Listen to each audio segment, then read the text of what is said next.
L'Iran a donc décidé d'accepter de faire du commerce avec son pire ennemi d'antan, le grand Satan américain Téhéran qui vient de conclure un accord pour acheter 100 Boeing. Bonjour Nicolas Barré. Bonjour Thomas. Bon, que cache cet accord ?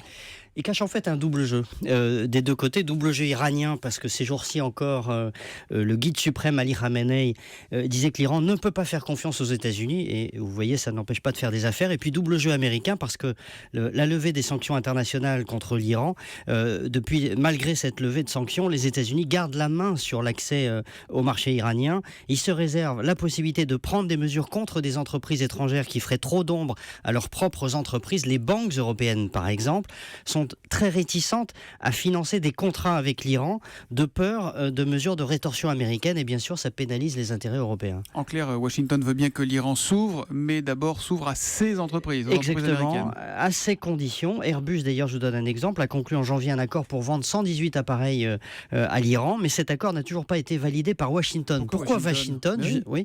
Pourquoi Washington ? Parce que le Bureau américain pour le contrôle des avoirs étrangers, l'OFAC, doit mettre son tampon dès qu'il y a plus de 10% de composants américains dans la fabrication d'un appareil. Et là, c'est le cas pour Airbus. C'est le cas pour Airbus, mais vous remarquerez qu'il y a aussi plus de 10% de composants européens dans un Boeing.